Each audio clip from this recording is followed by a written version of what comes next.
솔라 스크립트라 오직 성경 대전 CBS에서 함께하는 내 마음의 평화 6월 20일 목요일 순서 한정입니다.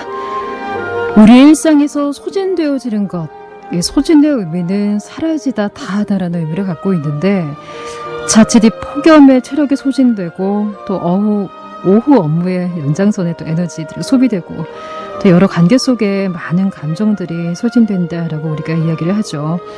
그러함에도 불구하고 우리가 두 발을 딛고 나아가는 것은 홀로이 때로는 함께 바라볼 희망이 있기 때문이 아닐까라는 생각을 해봤습니다. 그것이 참 위로와 생명 되신 주님 안에서 이를 간절히 소원하면서 내 마음의 평화 목요일의 시간 2단 신천지 아웃 기독교 교리 바로 알기 오늘 벌써 44번째 시간이네요. 오늘 은혜의 방편 성례에 대한 이야기 나눠보겠습니다.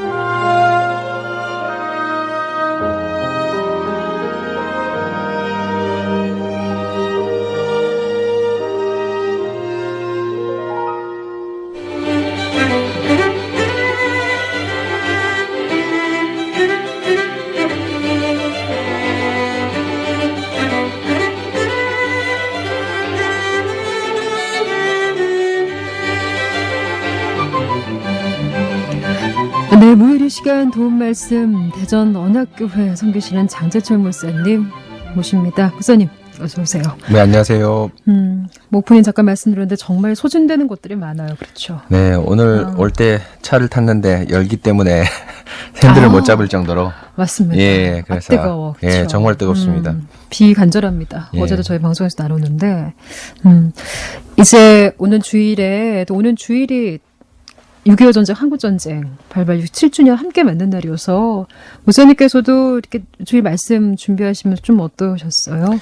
네, 참 이 전쟁은 정말 일어나서는 안 될 일인데 우리 역사 가운데 6.25라는 아주 큰 전쟁이 있습니다. 그래서 지금 전쟁에 거의 다 2세대, 3세대 분들이 많기 때문에 이 전쟁을 뭐 아주 깊이 생각하시는 분들이 물론 많겠지만 좀 멀어진 느낌이 있는데 네. 여하튼 지금 새로운 대통령께서 이 전쟁이 안 나도록 하는 모든 강구를 취하고 있는 것 같습니다. 위정자들이나. 그래서 저희는 그 위정자들이 여하튼 북한을 어떻게 다루든지 전쟁을 안 나게끔 또 평화로운 한반도를 유지할 수 있도록 좀 저희가 힘을 실어드리고 또 기도를 좀 해야 될 것 같고요. 또 무엇보다도 이 전쟁이라는 건 사실은 우리의 죄악의 산물입니다. 죄악이 극악한 산물인데 저희가 예수 그리스도의 복음을 어서 전하고 또 그리스도께서 속히 재림하시기를 기도하는 것도 아주 중요한 신앙의 아주 중요한 이 전쟁을 억제하는 좋은 방법인 것 같습니다. 예. 목사님께서도 또 저도 그렇지만 전쟁을 경험한 세대는 아니잖아요. 예, 그렇죠? 맞습니다. 예. 하지만 우리가 또 한편으로는 이 그리스도인으로서 이 민족적 분단의 아픔들을 앞에도 말씀하셨지만 참 함께 동시대에 좀 함께 좀 안고 가야 될 것이라는 생각이 들어요. 그렇죠? 네, 맞습니다. 예. 좋습니다. 자, 오늘 은혜의 방편 지난 시간 말씀에 이어서 이제 성례에 대한 이야기인데 정확한 의미를 짚어보고 오늘 또 많이 방송을 들으시는 분들이 어떤 관점으로 좀 듣고 보시면 좋을까라는 생각이 들어요. 저희들 페북 라이브 지금 대전 CBS에서 함께 열고 있는데요. 말씀 좀 부탁드릴게요. 네. 이 성례는 말 그대로 하면은 거룩한 예식이라는 뜻인데 하나님께서 우리 지난 시간에 배운 대로 통상적이라는 말은 일상적으로 하나님께서 자신의 백성들에게 주시는 은혜인데 말씀과 성례와 기도입니다. 세 가지. 네. 그래서 다른 특별한 여러 가지 은혜적인 요소들도 있지만은 하나님께서 가장 일반적으로 또 가장 확실하게 주는 방편이 세 가지인데 뭐 예를 들면 이 집밥에 비유하면 참 좋을 것 같습니다. 어머니가 자식을 위해서 또 가족들의 건강을 위해서 매일 밥을 성실하게 해주시고 또 맛있게 해주시고 또 우리 아나운서님도 주부시기 때문에 잘 아시지만은 정성이 들어가 있다는 것이 흠뻑 느껴지지 않습니까? 뭐 정성을 늘 다함 없이 합니다만. 네, 맛이 안 들어갑니까? 네. 그러면서 저희가 이제 건강을 찾고 건강을 유지할 수 있는 것은 네. 어떤 그런 밖에서 사 먹는 어떤 그런 맛있는 음식 사실 이런 것이라기보다는 어머니가 항상 해주시는 그 집밥과 또 어머니의 사랑과 정성 때문에 그런데 바로 이런 것처럼 우리 건강을 얻는 것처럼 저희도 하나님께서 통상적으로 주시는 말씀과 성례와 기도를 통해서 저희가 하나님의 그 힘을 얻고 또 이 어떤 영적 공급을 받는데 참 아쉬운 것은 우리 한국교회에서 말씀과 기도는 좀 나름대로 강조가 되고 또 바르게 하려고 노력을 많이 하는 많이들도 정통이 있습니다. 그런데 이 참 뭐 제가 목사를 해서 그런데 저도 미안한 마음이 많지만 이 성례에 대한 부분은 참 안타깝게도 이제 좀 잊혀지거나 좀 이렇게 희미해진 경우가 있습니다. 제가 좀 이게 안타까운 소식은 예전에 어떤 교회에서는 이 성례를 사람이 너무 많으니까 주일날 안 하고 평일날 수요 모임 때 하는 교회도 있더라고요. 예, 근데 그건 참 이해는 됩니다. 왜냐하면 주일날 너무 시간이 많이 가고 수천 명, 수만 명 사람을 이렇게 하려니까 그래도 이 성례가 주일날 온 교회가 모였을 때 행해야 될 이 방편인데 조금 아쉬운 마음이 있었습니다. 그래서 이렇게 잊혀진 그 성례를 오늘 이제 오늘 공부를 통해서 오늘 이 방송을 통해서 얼마나 중요한지를 깨닫고 그 다음에 성례에 잘 참여하는 것 그렇게 되기를 소망합니다. 직접 말씀하셨는데 우리가 누리는 일상의 것이지만 참 소중한 그렇죠. 자 그렇다면 소결의 문답에서는 어떻게 이 성례를 의미하고 있는지 짚어보겠습니다. 네, 91문에서 93문까지 나오는데요. 91문에 성례는 어떻게 구원의 효력 있는 방편이 됩니까? 성례는 그 자체나 그것을 시행하는 자의 덕이 아니라 오직 그리스도의 축복하심과 또 믿음으로 성례를 받는 자 속에 역사하는 그분의 영의 역사로 말미암아 구원의 효력 있는 방편이 됩니다. 92문 성례는 무엇입니까? 성례는 그리스도께서 제정하신 거룩한 규례인데 그 안에 그리스도와 새 언약의 은덕들이 감각적인 표로서 신자들에게 나타나고 인쳐지며 적용됩니다. 네. 93문 신약의 성례는 무엇입니까? 신약의 성례는 세례와 성찬입니다. 라고 성례에 대한 기본적인 정의를 91, 92, 93문에서 고백하고 있습니다. 오늘 방송 들으시는 분 가운데 막 신앙생활을 시작하신 분, 또 교회 공동체에 함께 하시는 분들에게는 아주 또 유익한 그런 또 내용이 되지 않을까라는 생각이 듭니다. 또 물론 저희에게도 그렇고요. 자 그렇다면 성례에 세례와 성찬이 있다라고 방금 문답에서도 있었는데 정확히 성례가 무엇이고 이 정의부터 이제 구체적으로 다뤄보겠습니다. 네, 성례는 거룩한 예식인데 성경에 보면 거룩한 예식들이 참 많습니다. 예를 들면은 예수님께서 제자들에게 발을 씻겨준 세족식 있지 않습니까? 네. 그것도 어떻게 보면 거룩한 예식이라고 할 수도 있어서 많은 교회나 뭐 많은 기독교적 행사에서 발을 씻겨주는 이런 행사들도 많이 하지 않습니까? 네. 근데 그것이 성례는 아닙니다. 이제 성경으로 보면요. 그래서 성례가 어떤 것이 성례고 어떤 것이 성례가 아니라는 이 조건이 있는데 그 조건이 아주 중요한 두 가지가 있는데 첫째는 그리스도께서 직접 세우신 것입니다. 그래서 사도들이나 이런 어떤 교회의 초대 중요한 인물들이 세우는 것이 아니라 예수님께서 직접 명령하신 것이고요. 두 번째, 그 명령하신 그 예식이 그리스도가 재림할 때까지 꼭 반드시 지켜야 될 그 항구성을 가진 그 두 가지 조건이 성례의 아주 중요한 조건입니다. 주님 오실 때까지. 예, 주님 오실 때까지 지켜야 되는 거죠. 그래서 보면 세례는요, 마태복음 28장 19절에 보면은 그러므로 너희는 가서 모든 족속으로 제자를 삼아 아버지와 아들과 성령의 이름으로 세례를 베풀고 내가 너희에게 분부한 모든 것을 가르쳐 지키게 하라. 내가 볼지어다 내가 세상 끝날까지 너희와 항상 함께 있으리라 라고 말씀하시는데요. 이 말씀 자체가 예수님께서 직접 명령하신 것입니다. 그럴 뿐 아니라 내가 너희와 세상 끝날까지 항상 함께 있으리라 라고 얘기했는데 여기서 너희와 항상 함께 있겠다는 것은 문맥을 보면은 갑자기 뭐 마음속에 딱 나타난다 이런 것도 뭐 가능하겠지만 사실 정확히 보면 세례와 말씀 가운데 함께 있겠다는 겁니다. 특별히 하나님이 당신의 말씀을 선포하고 또 말씀을 읽을 때 혹은 세례를 베풀 때 하나님께서 함께 하시겠다는 거죠. 그래서 예수님이 명령하시고 예수님 오실 때까지 끝까지 지켜라. 이것이 나오고요. 또 성찬 같은 경우는요. 고린도전서 11장 23절 이하에 보면 나오는데요. 내가 너희에게 전한 것은 주께 받은 것이니 하면서 사도 바울 선생님께서 지금 성찬에 대해서 얘기하는데 이것은 자기의 말이 아니라 예수님께서 직접 받았다고 얘기하면서 예수님께서 때 축사하시고 떼어 이르시되 하면서 그 다음부터는 예수님 말씀입니다. 바울의 말이 아니고요. 이것은 너희를 위하는 내 몸이니 이것을 행하여 나를 기념하라 하고 식후에 또 그와 같이 잔을 가지시고 이르시되 이 잔은 내 피로 세운 새 언약이니 이것을 행하여 마실 때마다 나를 기념하라 하셨으니 기념하라. 여기까지가 예수님 말씀이죠. 그러면서 너희가 이 떡을 먹으며 이 잔을 마실 때마다 주의 죽으심을 그가 오실 때까지 전하는 것이다 라고 얘기했는데 주의 죽으심을 그가 오실 때까지 전하는 것이라는 게 바로 무엇이냐면 성찬을 예수님이 오실 때까지 해야 된다고 바울 교수님께서 명확히 말씀하셨습니다. 예수님께서 말씀하신 것이죠. 그러니까 이렇게 성찬도 예수님께서 직접 명하셨을 뿐 아니라 예수님이 주의 죽으심, 그 성찬의 기념을 예수님 오실 때까지 직접 그 항구적인 걸 가지고 하라고 했기 때문에 이 세례와 성찬 두 가지가 온전한 성례가 됩니다. 그런데 로마 교회 같은 교회를 보면, 로마 카톨릭 교회 같은 교회를 보면은 이 세례 성찬 말고 견진, 혼인, 신품, 고회, 종류라는 5가지 소위 말하면 성례가 더 있습니다. 예, 견진은 뭐냐 하면 유아 세례를 받고 난 사람들이 우리로 치면 입교 같은 겁니다. 네네. 경고하게 한다 뭐 이런 뜻이거든요. 입교 같은 것이고, 혼인은 뭐 혼인이고요, 결혼이고요. 신품은 뭐냐면 직분자 임직식입니다. 특별히 이제 신부 임직식인데요. 신부 임직식, 그다음에 고해는 잘 아시는 대로 고해 성사하는 이런 거고, 종류는 사람의 임종이 가까웠을 때 어떤 특별한 예식을 통해서 그 모든 죄를 탕감해주고 하나님께 어떤 바라는 성례인데. 이 로마 교회가 이 7가지 성례가 중세 때 정했는데요. 네. 처음에는 세례와 성찬은 2가지는 예수님이 했고 나머지는 사도들이 했다고 얘기했습니다. 그런데 1500년도에 트리엔트 그 회의라는 회의에서 어떻게 했냐면은 이 5가지도 모두 예수님이 했다라고 거짓말을 했습니다. 거짓 성례네요. 예, 성경에 근거가 없습니다. 예를 들면 종류 같은 경우에 보면은 너희 중에 아픈 자가 있느냐? 장로를 초대하여 낫기를 기도하라. 이렇게 했는데, 그건 사도 야고보가, 교회한테 한 것이지 예수님이 한 게 아니거든요.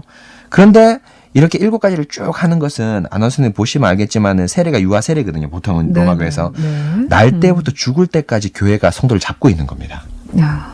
세례, 견진, 혼인, 신품, 성찬, 고해, 종류, 이건 일생을 교회가 잡고 있는 거거든요. 하나님 말씀으로 성령으로 성도들을 소위 말하면 휘어잡아야지, 그렇지 않고 이런 걸 가지고 성도들을 휘어잡는 것은 좀 심하게 얘기하면 물질을 가지고 아이들을 놀리는 거하고 똑같습니다. 그래서 어떤 기준이 명확해야 되겠군요. 예. 그렇죠? 그래서 만약에 이 로마 교회나 다른 성례를 주장하는 사람들에게 왜 세족식을 넣지 않냐라고 물어보면은 답을 못할 것 같습니다. 그래서 성례의 아주 중요한 조건 2가지, 세례와 성찬인데 2가지인데 예수님이 직접 명하시고 그리스도께서 다시 오실 때까지 지켜야 되는 것, 이 2가지가 이 성례의 아주 중요한 기준입니다. 저희들 목요일 이 시간 아마 늘 함께 하시는 분들은 아시겠지만 첫 인사 때 제가 솔라 스크립트라 오직 성경 고백 드리잖아요. 성례 기준도 오직 성경의 기준이군요. 그렇죠? 네, 맞습니다. 예. 근데 이 은혜의 방편으로서 이제 성례에 대한 말씀을 나누고 있는데, 이제 일반적으로 우리가 이제 뭐 표, 인 이렇게 인터넷 고백을 하거든요. 네, 맞습니다. 예. 이 의미도 저희가 좀 명확히 알아야 될 것 같습니다. 네. 사실 이제 로마 교회가 7 성례가 있어서 저희가 이 로마 우리 개혁자들이 선배들이 7가지 중에서 이제 2가지만을 택했지 않습니까? 네. 근데 아까 기준이 말한 대로 예수님께서 직접 말씀하시고 항구적으로 예수님 오실 때까지 지켜야 되는 것이라고 얘기하셨는데, 이 2가지 기준을 나타내는 아주 중요한 용어가 표와 인이라는 것입니다. 네. 이 표와 인이라는 것이 아주 중요한데요.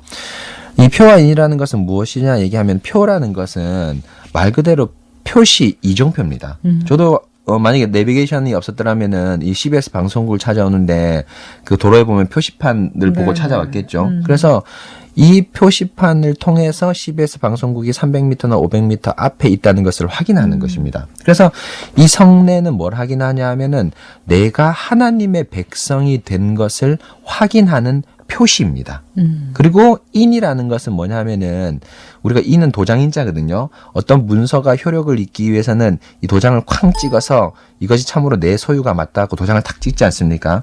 그런 것처럼 너희가 하나님의 백성이 맞다는 것을 도장을 확 찍어주는 것이 이 성례입니다. 그래서 표와 인이라는 뜻은 그 실체인 하나님의 말씀을 표시하고 인치는 것에 핵심이 있습니다.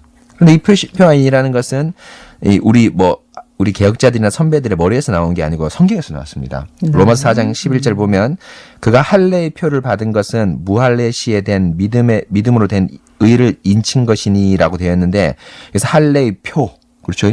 구약의 할례가 지금의 세례와 성례하고 유사한 기능을 하고 있는데요.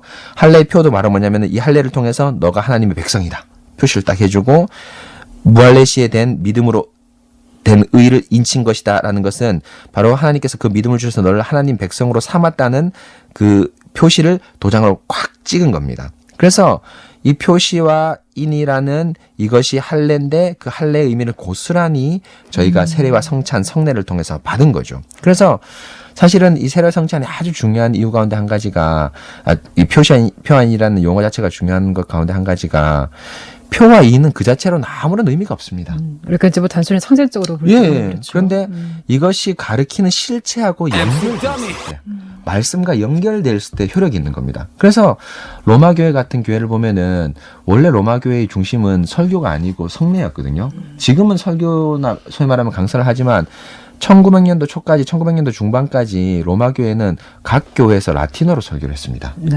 그런데 라틴어로 설교했다는 것은 뭐 라틴어를 알아듣는 사람이 지금 현대에는 거의 없죠. 라틴어를 쓰는 나라가 없기 때문에. 그럼 그 사람들은 그냥 말씀 없이 그냥 떡하고 포도주를 마시는 거에 불과합니다.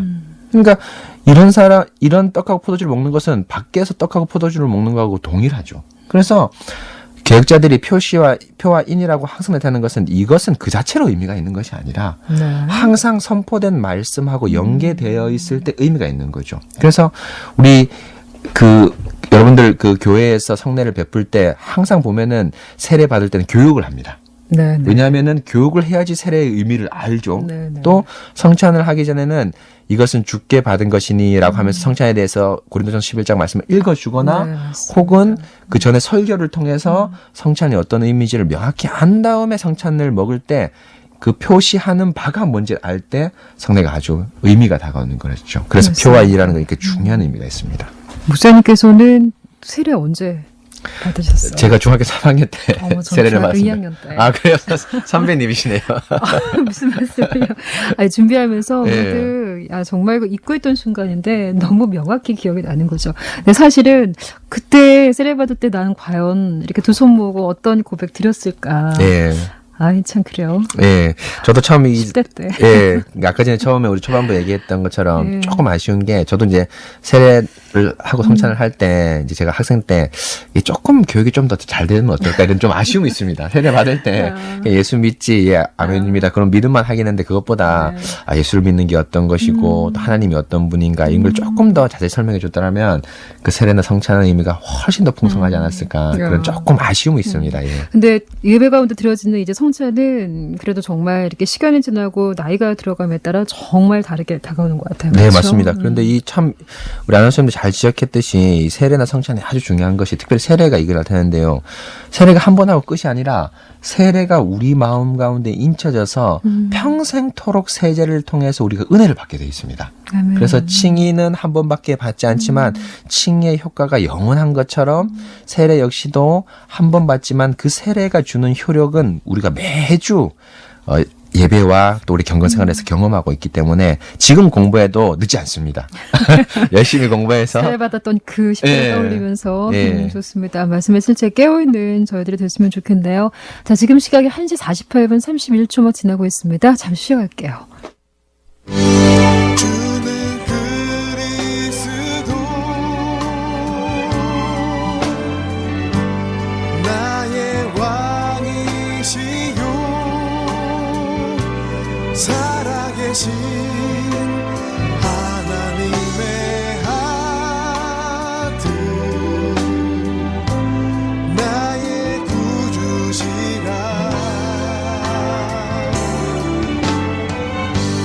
주는 그리스도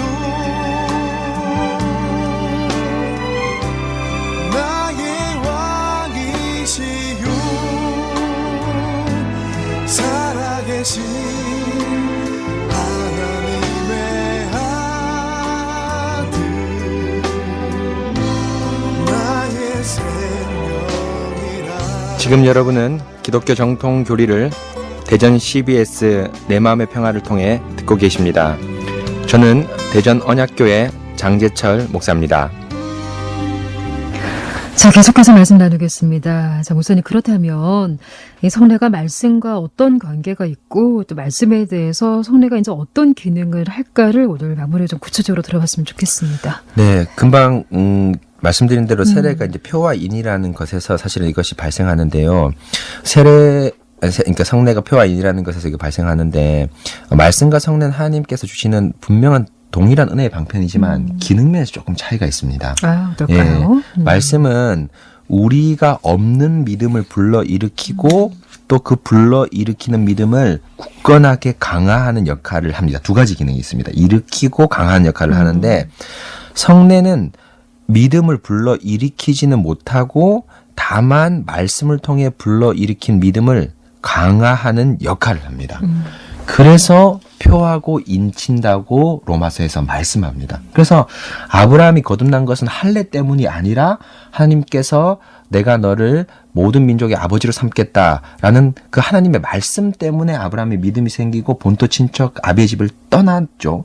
그런데 그것을 할례를 통해서 표시하고 인친 것입니다. 네네. 그래서 아까 전에 얘기한 대로 저희가 세례를 받거나 할례를 받을 때 항상 그 이전에 말씀 선포와 말씀에 대한 교육을 받지 않는다면은 어떻게 보면은 로마 교회의 그 우상의 세례와 할례 같이 세례와 성찬처럼 될 수가 있습니다. 그래서 성경에도 이거 명확한데요. 사도행전 2장 42절에 보면요. 그들이 사도의 가르침을 받아 서로 교제하고 떡을 떼며 오로지 기도하기에 힘쓰니라라고 되어 있는데 먼저 떡을 뗀다는 게 성찬을 참여하는 건데 성찬을 참여하기 전에 사도들의 가르침을 받고 나서 떡을 떼는 모습이 사도행전 곳곳에 나옵니다. 이런 거 보면 정말 말씀을 정확히 그렇죠? 예, 맞습니다. 잘하는 것. 예. 네. 그래서 말씀을 잘 보시는 재능이 있는 분들이 있는데 이런 분들은 목사를 하거나 또 이제 신학자를 하면 됩니다. 그래서 제가 청년 중에 말씀 재능 있는 그 청년을 알기 위해서 막 이렇게 우리 교회 성도들한테 얘기하면 잘 대답 안 합니다. 신학교 보낼까 봐. 정말 주의할 것은 정말 그렇죠. 이단. 예, 맞습니다. 예. 틀린 이단처럼 틀리게 성경을 정말 구별하지 말고 예. 근데 이렇게 정확히 말씀을 보는 것이 참 중요하다는 생각이 정말 늘 할 때마다 듭니다. 예, 맞습니다. 예. 자. 그래서 이 성례를 행하기 전에 항상 말씀이 먼저 선포되고 그다음에 그 말씀을 이제 소위 말하면 감각으로 확인하는 거죠. 그래서 말씀을 마음으로 먼저 듣고 마음으로 새기고 그 마음으로 들은 말씀을 눈과 입과 코를 통해서 확인하는 겁니다. 그래서 우리 선배들은 이 설교, 곧 말씀을 보이지 않는 하나님의 말씀이라고 얘기를 했고 성례를 보이는 하나님의 말씀이라고 얘기를 했습니다. 그래서 항상 보이지 않는 말씀이 먼저 선포되고 난 이후에 보이지 않는 하나님 말씀이 선포되고 난 이후에 보이는 하나님 말씀을 받는 거죠. 그래서 우리 청취자 여러분들도 아주 뭐 잘하시고 계시겠지만은 성찬 그 행하는 그 집례 자체도 중요하지만 그 전에 설교, 교육이 아주 중요하다는 것을 맞아요. 기억하셔야 됩니다. 예. 그리고 예배 교회에서 이제 안내해 주시잖아요. 다음 주에 네, 있을 맞습니다. 것이다라고 예. 이제 안내를 하시면 미리 또 그렇죠. 주신 말씀 좀 묵상해 보고 함께 좀 나가면 좋겠다는 생각이 듭니다.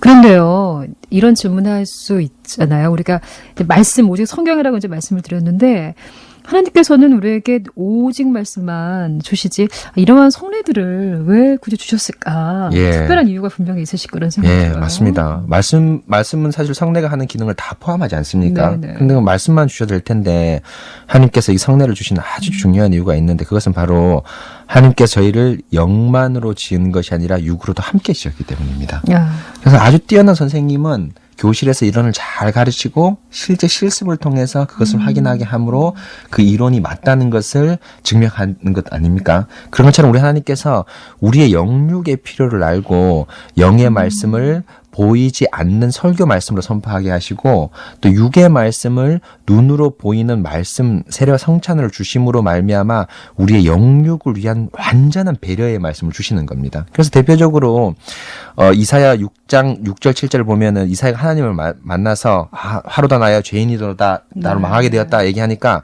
천사 중 하나가 부짓개에서 제단에서 그 부젓가락으로 이 멀건 숯을 가지고 이사야 입에 대면서 이렇게 얘기하는데요. 6장 7절에 이사야 6장 7절 그것을 내 입술에 대며 이르되 보라 이것이 내 입에 닿았으니 내 악이 제하여졌고 내 죄가 사하여졌느니라 했는데 그냥 말씀만 선포해도 됩니다. 그렇죠. 그런데도 하나님께서 이렇게 숯 같은 걸 벌건 걸 해서 입술을 딱 제했다고 하는 것은 그 숯의 재련의 기능. 그렇죠. 숯이 이제 그 불순물을 제거하고 깨끗한 어떤 금속들, 순금을 만들지 않습니까? 네네. 그래서 그런 재련의 기능을 이미지화 시켜서 이사야에게 보다 더 확실하게 믿음을 강화시키는 말씀을 주시는 것이죠. 그래서 얼마나 감사한지 모릅니다. 이 성례를 주신 것. 그래서 우리 어머니들이 우리 아이를 키울 때 이 아이를 어떻게 잘 키울까 고민하면서 여러 가지 방편을 막 동원하지 않습니까? 네. 그런 것처럼 하나님께서 정말 우리를 향해 노심초사하고 계시는 겁니다. 그래서 이렇게 하나님께서 만드신 우리에게 말씀을 주시고 성례를 주심으로 노심초사하게 자신의 백성을 만들겠다는 하나님의 강렬한 사랑이 이 성례에서 잘 나타납니다. 하나님을 살아가다 온전히 이제 성례에 참여하는 자로서 이제 우리가 이제 살아가게 될 텐데 우리는 무엇보다 이제 일상을 또 이제 살아가잖아요, 목사님. 그렇죠? 이러한 성례가 우리 삶 가운데 좀 정말 살아있는 은혜가 되고 어떻게 좀 삶에서 실천하면 좋은지 남은 마무리에 좀 전해주세요. 네. 성례가 이렇게 하나님께서 감각적으로까지 우리에게 말씀을 주신 거잖아요. 주셨는데 우리 손끝에까지 말씀을 주셨는데 우리도 마음에서 시작해서 우리 행동의 모든 것에서 하나님의 사랑이 나타나야 될 것 같습니다. 그래서 사실은 말만 이렇게 하시거나 혹은 마음속에만 간직하지 마시고 제가 우리 교회에서 자주 얘기한 건데 더우면 갈증 안 참지 않습니까? 네. 하나님께 주신 이웃사랑, 하나님 사랑 마음이 일어났을 때 손으로 실천하십시오. 예, 사랑을 참지 마시고 말씀과 기도하는 걸 참지 마시고 또 이웃사랑하는 걸 참지 마시기 바랍니다.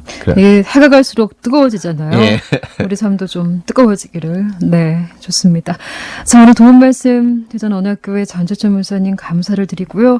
오늘 주신 말씀 힘입어서 저희도 오후 일상 더 힘차게 나아갔으면 좋겠습니다.